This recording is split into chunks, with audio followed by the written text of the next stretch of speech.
Hello, everybody, and welcome. I'm Owen Riel, and this is the Collective Record.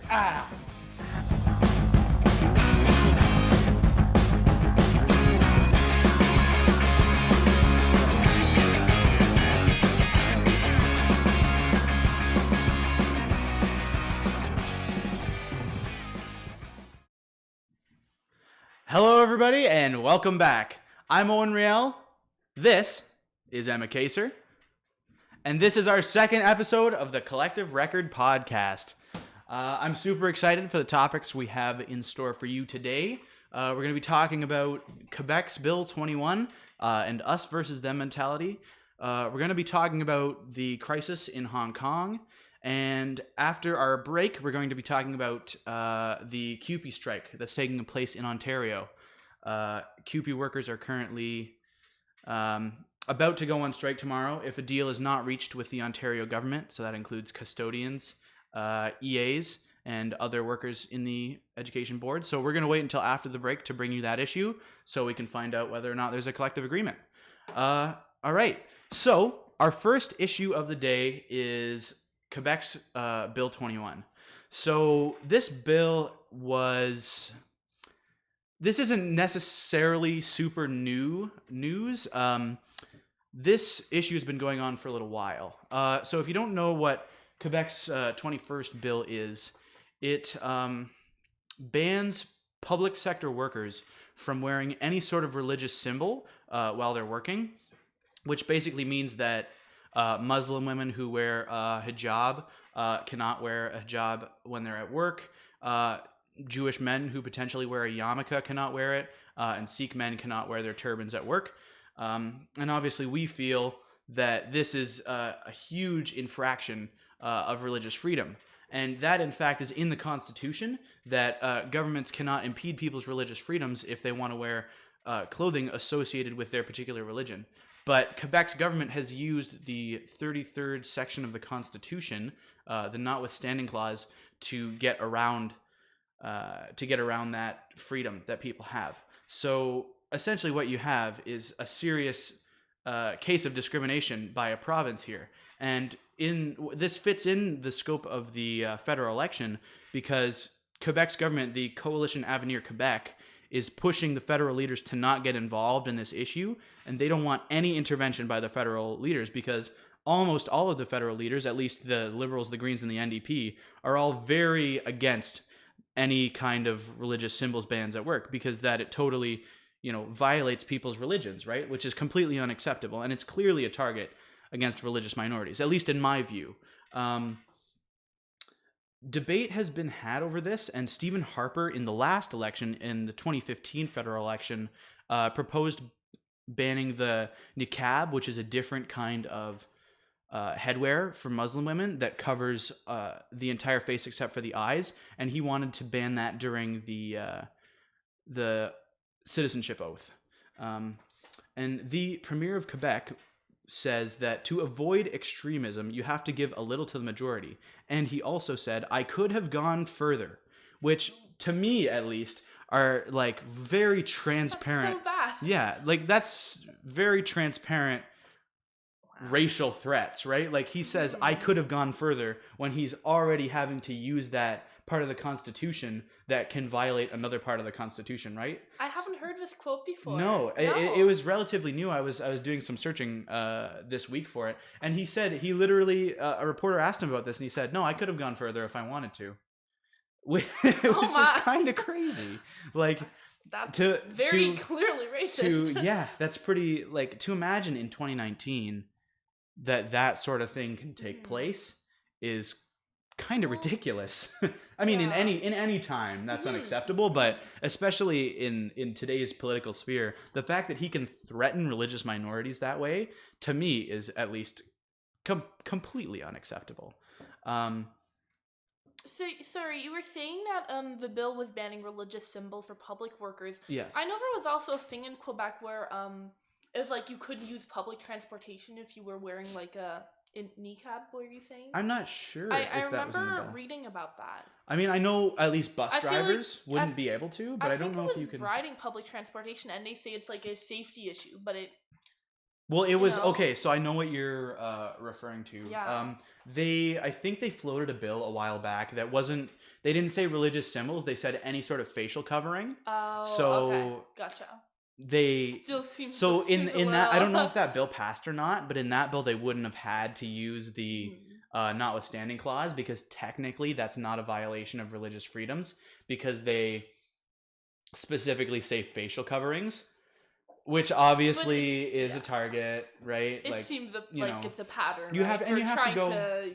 and if you're going to write a bill like that, you have to write an exception for Muslim women or for Mhm. anybody whose religion might dictate that they're supposed to wear, or if they Well, choose. I mean, I think it's clear they don't Yeah, really care about religious no, and they freedom. don't. Yeah, no, and the CAQ government in Quebec just is obviously Mhm. not caring. And I think the reason I wanted to bring this bill up, even though this news is not old, but not especially current either, is because I wanted to talk about sort of us versus them mentality, right? Like that sort of thing is very damaging to society, right? Like you see this argument a lot of like immigrants versus seniors, right? Like there'll be posts on Facebook about seniors not getting certain benefits and then they'll say but immigrants get this much, right? I think it's unfortunate that that sort of mentality is had, Well, you it's know. like propaganda, right? Yeah, Yeah. and it's an easy way to divide Mhm. people up into Yeah. separate groups sort of thing. You know, like and that's really unfortunate because immigrants and seniors don't necessarily have to be opposing groups to each other, right? Like the idea that that has to happen is kind of ridiculous, Mhm. you know? So my personal feeling is like why bring down another group when you can forward your political message? Like I did some research actually on the aid that refugees get compared to the aid that seniors get. And refugees on average get about $700 a month for living in their first couple years. I think maybe their first year or their first 2 years.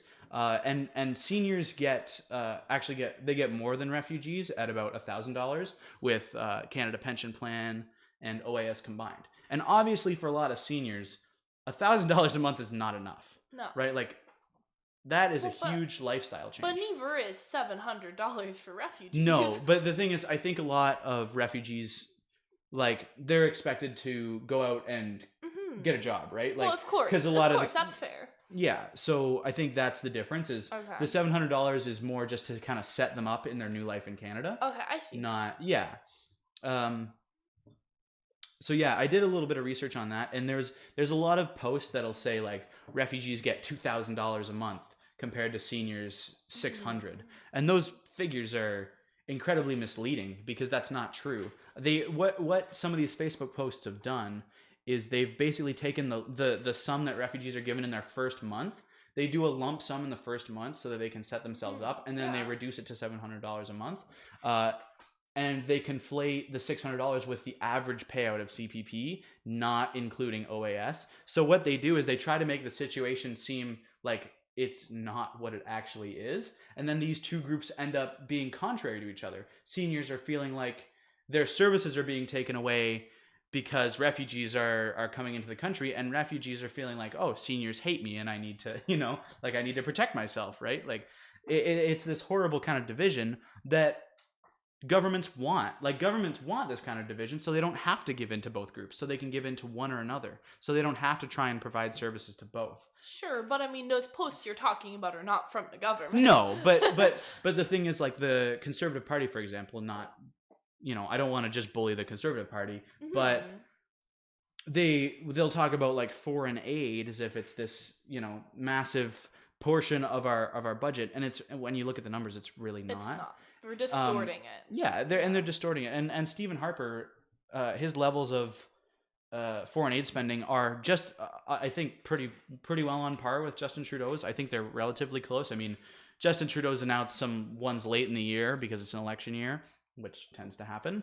But they were relatively on par with each other. So the fact that we're kind of doing this dance of like, oh, Justin Trudeau is spending more, not giving to seniors because he hates seniors. It's like, no, that's not really true.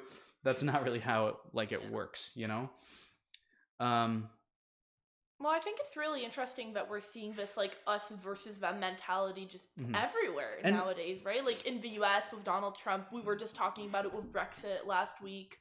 Like it's kind of Yeah. a pattern. And the other thing is, I see this weird one of like diabetics versus drug addicts. What? So haven't I seen see that. on Facebook, I'll see people will post, "I can't get my insulin, but an addict can get his 13th Narcan for free." And if anyone doesn't know what Narcan is, it's a type of medication, I guess. I don't know exactly what it is, but it's used to revive people after they've had a drug overdose. Oh. And I see those posts and I'm like, you could have just said the first part and left it and it still would have been true. Like you could have just said why it's unacceptable that I have to pay for my insulin. And you could have just stopped. Like that could have been it. You could have just said, "Nope, that's unacceptable. Done." Not and I need to tear this group down because they're not suffering enough already. Like, drug addicts are, people want someone to blame for misfortune on, right? Exactly. And the people- government or minority groups. yeah, or, and certain political actors will Yeah. pull the strings on that sort of Mhm. idealism, right? And they'll kind of just pull at one string enough so that you'll blame somebody else rather than blaming the people who are not helping pay for your insulin, sort of thing. It's shifting focus. Yeah. It's just distracting, and it creates a confusing narrative where people can't Yeah. actually create change Exactly. because they don't know who's to blame. Mm-hmm. And it's really unfortunate when we can work together on these issues, like parties like the Green Party work on trying to improve situations for both seniors and refugees at the same time, but instead people will take the Conservative Party's mentality of just leaving refugees alone and pretending to focus on issues for seniors, even though they really don't make much difference for seniors. Like that sort of thing. At least in my opinion, I think that's kind of a silly way of looking at it. Like you don't have to further your own political goals. You don't have to push another group aside or push them into the dirt, No. right? Like it's I don't know. No. That's my feeling. Anyway. I agree. Yeah. So yeah, I think we're gonna move on I think to. we drifted a little. Yeah, bit we away drifted from quite a bit Quebec. away from the topic in Quebec. But yeah, we're gonna move on to. I hope that action is taken against this law in Quebec, and at Well, least after the next federal election. You have to predict when a law like that happens that That's a massive amount of court challenges are going to take place. But the problem is there's no legal precedent for it to be taken away, right? Like the way. No, I mean there's a moral precedent, but the way the Constitution works, the government of Quebec is actually acting legally within the confines of the Constitution. And I know it sucks that seems but it's true. Unacceptable. It's unacceptable. It seems unacceptable that our Constitution would allow that. But you have to look at where the Constitution comes from. The Constitution wouldn't have been signed without that option to bow out of a particular section of the Constitution. This one being religious freedom. We didn't even get Quebec to sign. I think we actually talked about this in the last segment. Quebec still has not signed the Constitution. Like they were not part of the Constitution whatsoever. And the other provinces did sign because of the notwithstanding clause and because of being allowed to opt out of one particular part.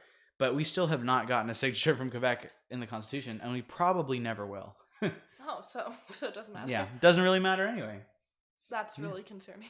So I think at this point we're gonna move on to Hong Kong, and Okay. Emma's got her international segment on Hong Kong. Hong Kong.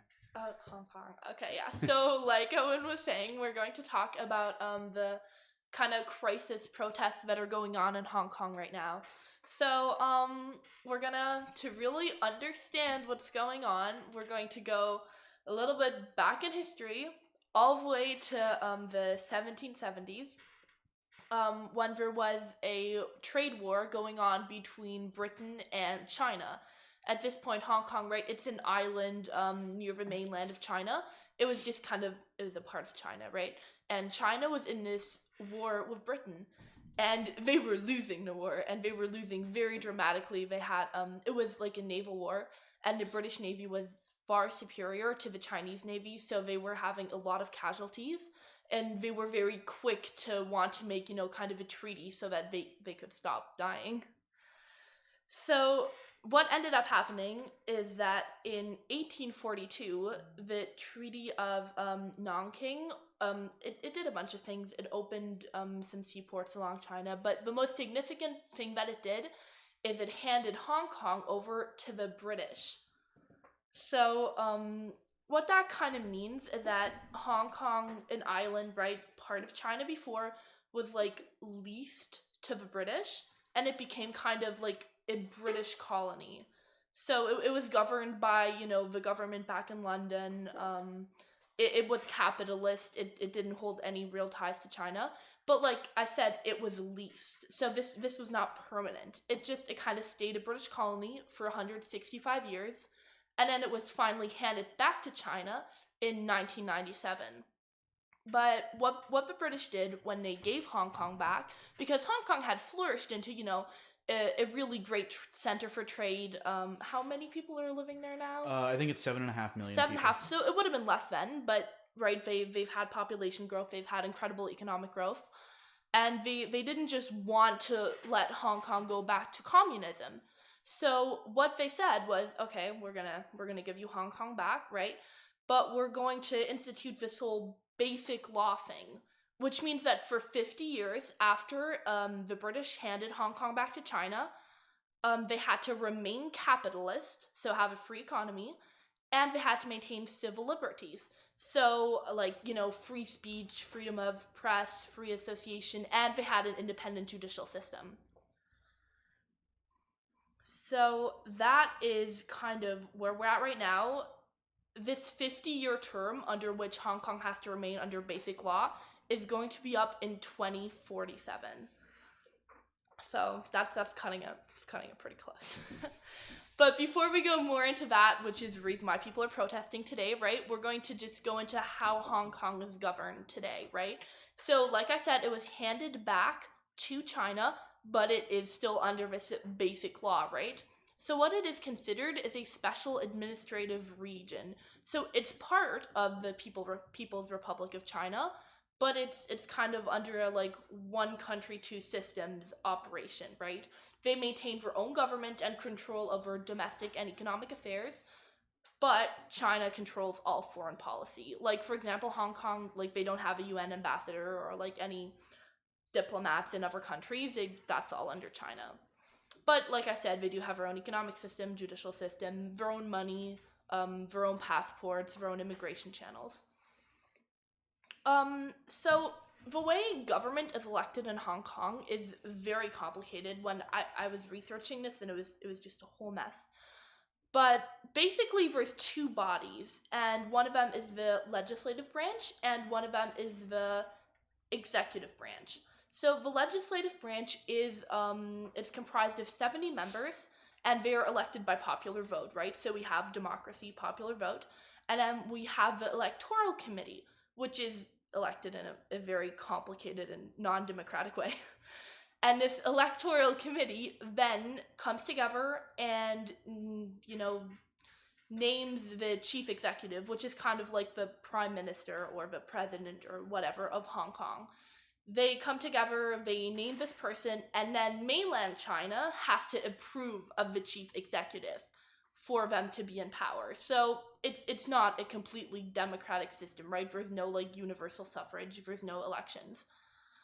And actually the current chief executive, who is, in conflict right now with protesters in Hong Kong, is named Carrie Lam, and we're going to talk about her in just a minute. And I think we need to stress exactly how convoluted and difficult this system is, right? Oh, like, my God. It's ridiculous. I know the first legislative body is completely democratic, but the second body that elects the executive is it's incredibly like it's technically democratic, but it's not really. When you were doing the research, it was like very difficult. Like, even we still don't understand exactly how it works because it's so complicated. Like, it's so like incredibly 38 complicated. sectors, and they're like, one of them is like economic, and then one is like various professions, and one is religious, and one is social it doesn't services, and make they're elected any by sense. block vote, and like it's not like in Canada where it's not a parliamentary system where you elect your MPs and the most MPs becomes prime minister. It's you have your legislative body,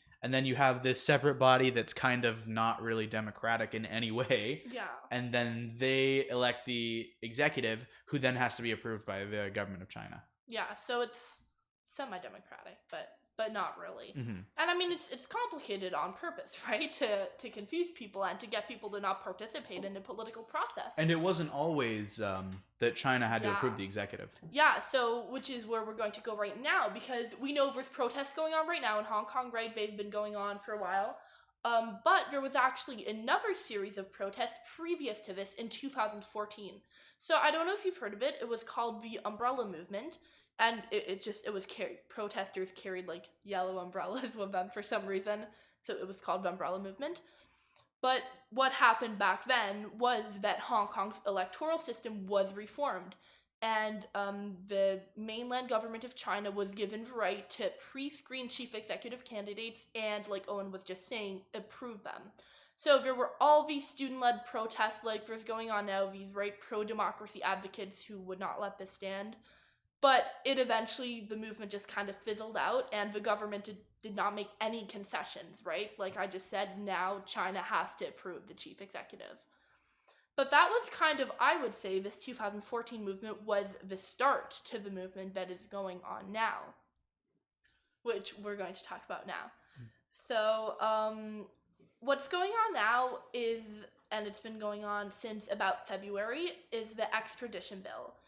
So the government cites this case, but what happened in February 2019 is that this man and his girlfriend were on vacation in Taiwan, and he murdered his pregnant girlfriend, but he could not be sent back from, right, so he came back to Hong Kong, but he could not be sent back from Hong Kong to mainland China to be prosecuted because they had no extradition treaty or agreement or anything. So this case is true, but it's cited by the government as an excuse. So, you can take it either way. You can say, yeah, this happened, this is why the government proposed this bill, or you can say, well, China's trying to gain control over Hong Kong and is using a ridiculous case as an excuse. But generally, legislation is not tied around extreme circumstances, right? Like no. Like one or two cases of something generally does not form a law, usually. No, absolutely. Which and, is, personally, I think it's kind of a little which is more, ridiculous, but this is what they're and you citing. can tell in this case that kind of, it's not, like, it's clear they're using these isolated cases to justify making this law. But this is what we're citing. Mm-hmm. So let's just see here. Right. So, we're citing that. So what they're saying again is that this is why they are trying to put through extradition legislation. So let's talk about that. So this legislation basically means that if you are a resident of Hong Kong, like you live there, you have a passport, whatever, right?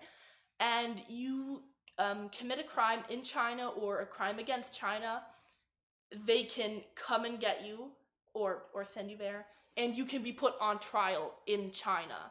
So this is what the protests are all about, right?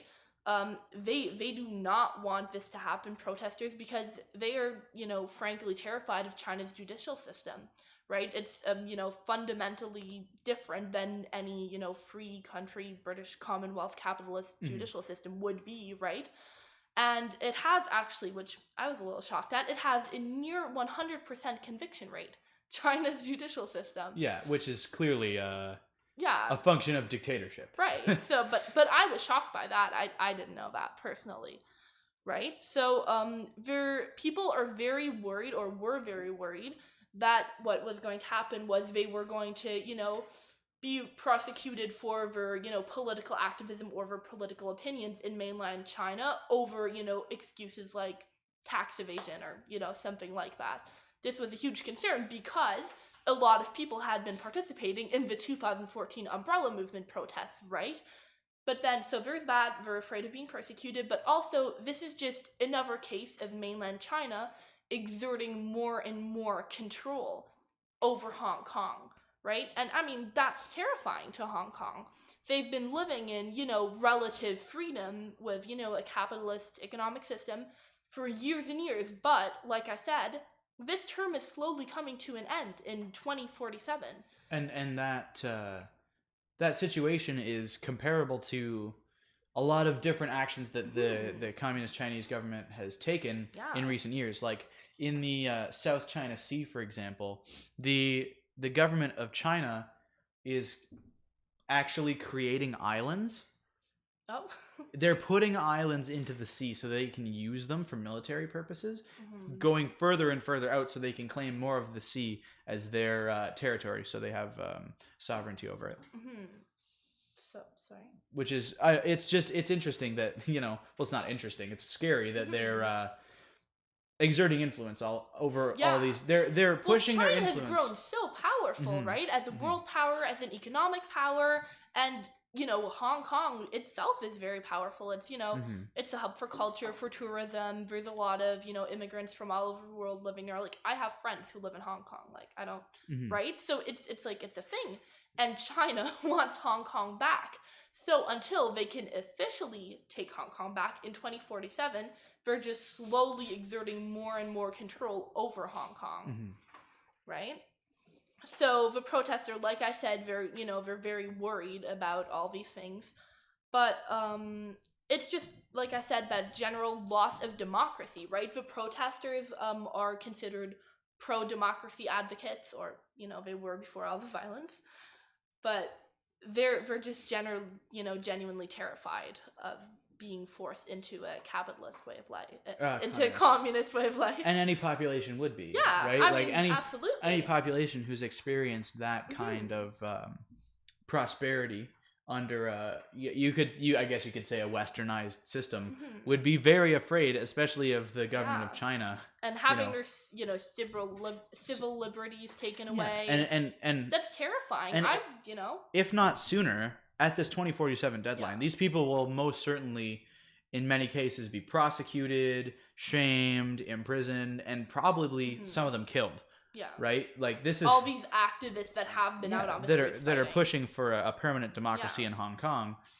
It's scary for them. Like what they're doing is incredibly courageous. Yeah, it is. So we're gonna talk a little bit more about that, but before that, we're just going to go down a really quick little timeline of the protests that have been going on recently, so we kind of know where we're at right now. So on June 9th, when the bill was first proposed, 1 million people took to the streets in Hong Kong and marched in a peaceful protest, against this bill. However, these protests kept going on. They started growing, a little more rowdy, a little more violent, and on June 12th, police officers started using tear gas and rubber bullets against protesters. Protesters, persevered, they continued, and on June 15th, because these protests were so severe, right, student-led protests, but everyone was out on the streets. Hong Kong was, flooded, it was disrupted, right? Carrie Lam delayed this extradition bill. However, indefinitely. So that really meant that it was not going to be passed, right? So she gave in. The protests were successful. However, the protesters were not happy, right? They continued protesting for the reasons that me and Owen were just talking about, right? It's not just about this bill, it's about the general loss of liberty.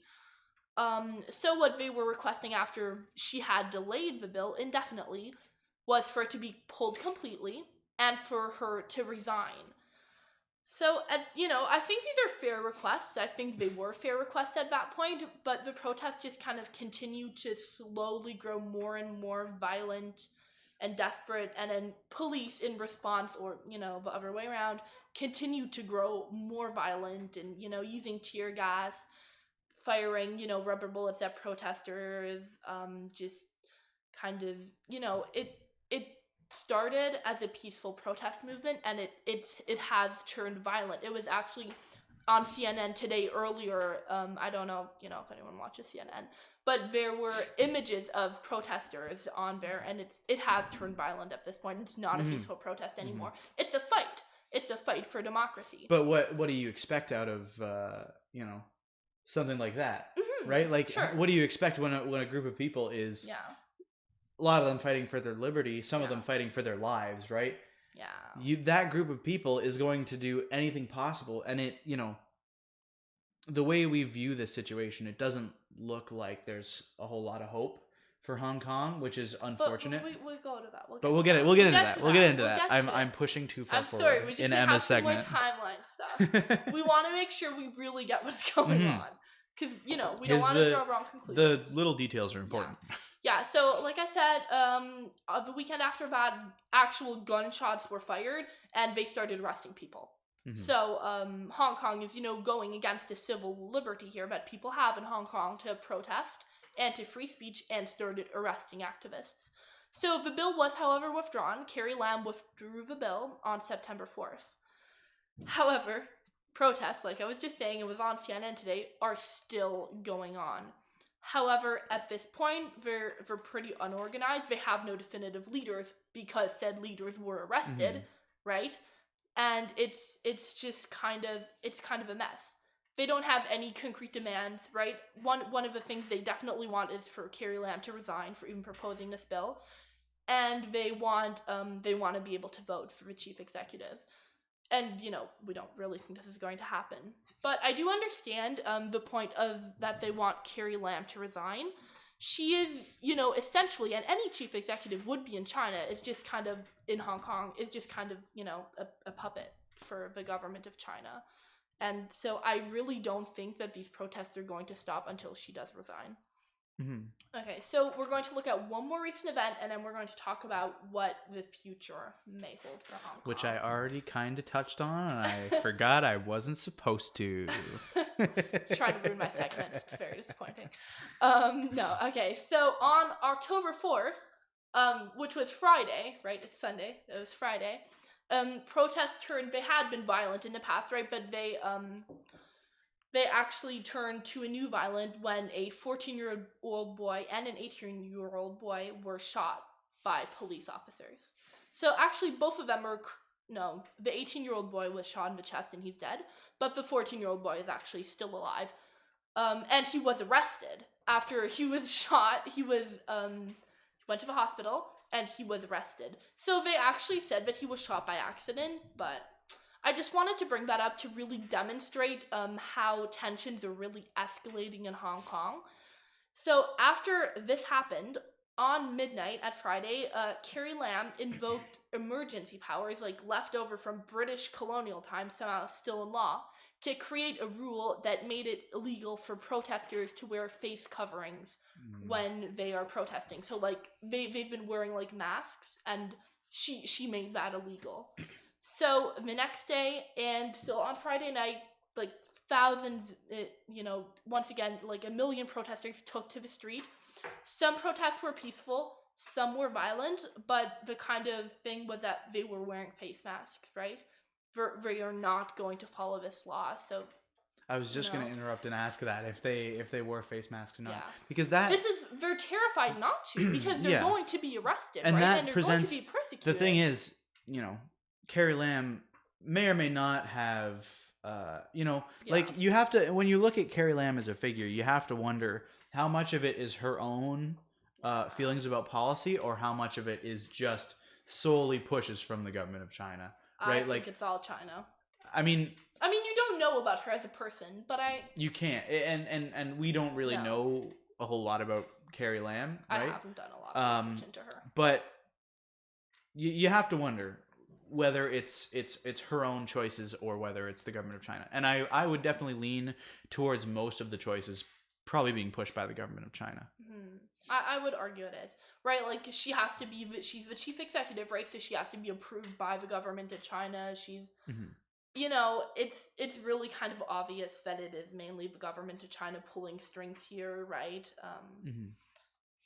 I would argue that, it doesn't really matter what she believes in herself, because because the government of China, if they want something done, are going to it's going to happen. So it's going through her, and I don't know, I don't think she will resign, but we can now, we're at present day, right? There are still today, there were people protesting in the streets, rioting, wearing masks despite the law, and that's where we're at. Yeah. People are protesting. So let's talk about, as Owen was already hinting at, what is going to happen. Yeah, and that's a question in a way that's unanswerable, because, these protesters, I mean, we have a good idea of what's going to happen, right? Like, unless these protesters somehow achieve a massive victory in, I don't see how. and I don't see it happening, right? Unless these protesters somehow achieve a massive victory in their protests, and that's probably unlikely. Well, it's not. You can't see. I wouldn't say not even it's probably unlikely. I would say I don't see how it's a possibility at all. No, I mean Because, the right, only We're not an independent democracy. They belong to China. and the only way I could see Hong Kong getting its permanent independence or current status as what's going on right now is if there was huge international pressure against China. I doubt it. But the problem is the only way that pressure happens is through the UN, right? And who's on the Security Council of the UN? China, right? And what country, what fully democratic country, and their president talks about their distrust of the UN, which is of course the United States, and potentially could be our government if we happen to elect a conservative government. You know, you never know what kind of kind of feelings are harbored towards the UN. But the UN, like, the distrust by the US of the UN is really unfortunate because that's the only avenue we have to pressure these dictatorships into taking some sort of positive action, right? I mean, there's no way. I'm sorry, No. I'm not seeing it. You're right. Yeah, but also just on the point of the UN, like I said, Hong Kong is, because it's part of China, right? They don't have any diplomats or ambassadors to the UN. So I don't think it's something that's even going to get brought up. And they can't efficiently deal with this crisis because they have no foreign policy roots at all. So what I think is going to happen, very sadly, is we're going to lose our democracy, step by step until 2047 when they will become a part of communist China. Yeah, and people will be prosecuted. Yeah, because of their political activism, which is really heartbreaking, actually. But yeah, that's pretty much where we're at. Like I said, it's going on at the moment, right? These protests are happening. And I mean, there is power in that, right? There's power in these protests, but the fact that they have turned so violent, and the fact that, the chief executive is willing to invoke powers like that, really, taking away freedom of association, freedom of protest. Yeah, exactly. I mean, I don't think that signifies anything good. No. But we, once again, like, we can do an update. Yeah, any major updates on this issue. Yeah, absolutely. We'll talk about on the show. Yeah. So I think it's an appropriate time for us to take a break. We will have potentially an update on whether a deal has been reached with CUPE and the provincial government, which is probably the highlight issue of the night. So stay tuned. We'll be back in 10.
And welcome back to the Collective Record. I hope you enjoyed that 10-minute break because we're going all out and we have an update about the CUPE strike tomorrow. Unfortunately, oh wow, my volume is on my computer. That's a little embarrassing. So we we have an update for you. In fact, we've checked the CUPE website and nothing has been posted. So that means the update is that the strike is very likely still going to happen, considering we're just a little over 4 hours from the deadline for a deal to be made, and negotiations have been going on for about a week. And as much as the government and CUPE say they want to have services up for tomorrow, that doesn't mean that either side is going to give. No. That doesn't mean that either side is going to give more than they want to give, right? And I mean. So, and that's fair enough, especially for CUPE. Yeah. That's fair enough, right? Like the things they're demanding, which we'll get into in a couple minutes here, are not especially unreasonable. Okay, so let's talk about what CUPE is first off. So CUPE is the Canadian Union of Public Employees. So that CUPE encompasses thousands of workers all across Canada, education workers. That includes, municipal workers like people at libraries. It includes all kinds of different government workers. It's kind of just a general union of public workers. But in this particular instance, it's the education sector of CUPE, all the education workers in Ontario, which make up about 55,000 of CUPE's members. So, like, educational assistants that work with disabled students, custodians, office administrators. Exactly. All those people. So they are set to strike tomorrow if a deal is not reached. And we wanted to go through some of the demands that they're making and some of the issues that the province has raised about their demands. So I'm going to read an excerpt from the CUPE website. So CUPE says that the majority of their employees, their public education employees, are women and face layoffs each year. They've faced years of cuts to the critical services they provide, seen inflation eat away at their take-home pay because of wage freezes, and now face a government determined to spend money on tax cuts for the wealthiest in corporations.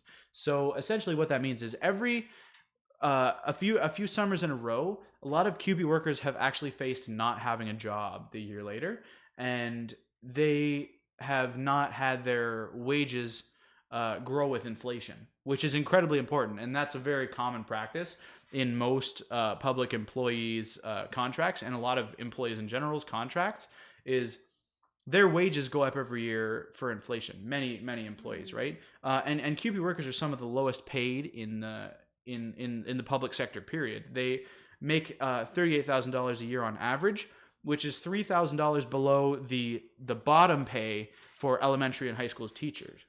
For elementary and high school teachers, right? So even comparing them to other education workers, they make not very much, right? Like that's, for education workers, that's relatively low. And they're doing hard work. And they're doing hard work. Like these are custodians, EAs who work with disabled students, children with special needs. That includes office administrators who, they have a lot of work to do in the office. They keep our schools running. Yeah. And speech pathologists as well, which is an incredibly important job, right? Especially at those younger ages. And the Ford government has actually taken issue with some of the absenteeism of these workers. And that's one of their main points, is that CUPE workers take an average of 15 sick days a year. So originally for me, I thought that's kind of high, right? Like, I think the average person doesn't take 15 sick days a year, but you have to understand exactly why that CUPE workers are taking this many amount of sick days. Because think about it, a custodian out of any worker in a school is going to need the most sick days because they're working, in a bathroom, they're working with things that aren't so nice to work with, kind of gross. Like that's not a fun job. You're probably going to be sick a lot of the time because you're exposed to a lot of germs. So yeah, 15 sick days out of context seems like a lot, but when you actually look at the conditions that certain workers are facing, it's relatively reasonable, right? EAs as well. It depends on, EAs may be injured in various ways, working with students who may have particular, some may, they may get spit on or hit. Like these Yeah. EAs are like these jobs, they come with risks. They come with serious more risks. risks than Yeah. other professions. And people need to, sometimes they need to stay home and need to go see for a doctor. Yeah, like yeah. it's not unreasonable. At least my feeling is, and other people feel differently, is that in a general context, 15 sick days would be a lot. Would be a little more than would normally be acceptable. But for these workers, you have to make an exception, right? Like it's important for these workers to have some of that leeway as far as sick days go, right? Yeah. So that being said, tomorrow we, as a group, all of us, me, Emma, and Emma behind the camera, we're going to, if the strike happens, we're going to be conducting some interviews to get some more information, get some insight as to actual CUPE workers and how they feel about the strike and how it personally affects them. And that'll be uploaded sometime in the week, hopefully earlier rather than later. Yeah. And, we feel strongly that these workers deserve the demands that CUPE is putting forward, right? These workers deserve fair work. Workers deserve, and public workers need to, they need to be any worker. Sorry, not just public workers. any worker deserves to be treated with respect, right? Absolutely. And I think for these workers, CUPE makes an excellent point that these are some of the lowest paid workers in the board, and that needs to be improved, as well as their sick days do not need to be curtailed, right? And they need employment security. Yeah, right? exactly. Absolutely. And employment. That's very important. A fair contract, might I add. And it's interesting that the way the government is acting during this contractual negotiation, because there are a couple different union contracts for public workers that are up this year, and this really sets the stage for a bunch of negotiations. Like ETFO, the elementary teachers union, their contract is up as well. I don't know if it's up quite yet, or it might. I think it was up in August. I'm not so we may or may not have another strike, very, very soon, because ETFO has to have their contract renegotiated, and the Ford government is setting the stage where they're willing to fight these unions and these public workers, right? Yeah. So. Yeah, well, so Go ahead. Before this whole strike thing was going on, they did CUPE workers did work to rule for about a week, right? So they only do what is explicitly stated in their contract, and you can really see a difference. Yeah, like you can see the actual amount of extra work that these people do, right? Yeah, like it's not like that for it's not really like these workers are hardworking people who have difficult jobs, right? Who are underpaid. Let's keep it real. Yeah, they're underpaid, right? We need to really be more considerate of these workers, right? And I want to address one thing I've seen. This is relatively non-political. Okay. On different Instagram pages for high schools, and at local high schools, people are like trashing bathrooms. Oh yeah, because they think for some, I don't get it, but for some reason people think that is going to cause a strike. That's really dumb. They're like ripping the handles off of sinks. They're like defecating in sinks. That's disgusting. Don't do that. Don't do that. You are not helping anything. You are making things so much worse. Stop. That is the official statement from the Collective Record. If you don't remember anything else, stop pooping in sinks, okay? Oh, God. Don't do that. Okay. Just, I mean... Can we turn his camera off? There you go. Oh, thank you. Don't, you're not going to advance a strike or getting a day off school. Yeah, no. By making people's... Did you actually turn my camera off when she said that? Wow. You're not going to advance a strike by trashing the school. No. Don't do that. Plus, they'll just have to clean it up. Yeah, you're just making people's lives harder. Yeah. Don't do that. Yeah, let's not. Mm-hmm. Yeah, but I really personally support workers striking. There's a comment I want to address. Oh, sure. So the comment says, So what factors really broke the camel's back on this issue? Why strike now? I doubt their employment conditions haven't gotten that much worse in the last few years. So essentially what CUPE is doing is it's not that they're trying to make their conditions a million times better. It's that they're just trying to get their conditions to stay the same. They're trying to keep the current conditions, and the Ford government is really pushing to reduce their amount of sick days. We're making all these and other things. Yes. The sick days is not the only thing, and other right? things. And because the Ford government is making all these budget cuts, and we're cutting the education budget. Exactly. Right? Exactly. We had these like Ontario-wide student protests about that last year, right? And this is another symptom of those education cuts. Yeah, and it's, I think as people and especially as young people, we need to be supporting our education workers, right? Yeah. That may mean minor inconveniences for us, but we need to still support our education workers, because the only reason that in Canada we've been able to access a decent education and,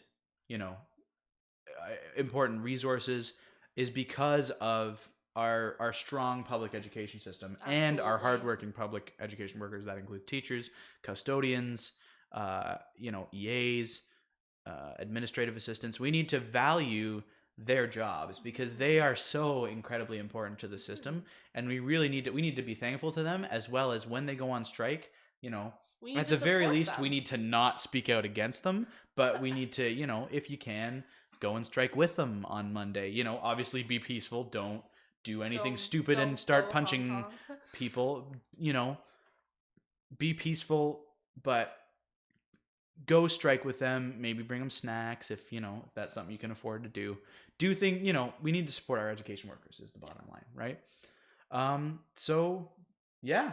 I think that's where we're going to wrap things up. So just a reminder that hopefully within the middle of the week, if not definitely by the weekend, we will have a video up with some of our interviews with certain CUPE education workers. So go check it out. And this is the Collective Record signing out. Oh, and subscribe. I forgot that last time too. Please subscribe. Does us a great deal of good. We love you guys. Thank you so much for watching. This is The Dream. Collective Record signing off.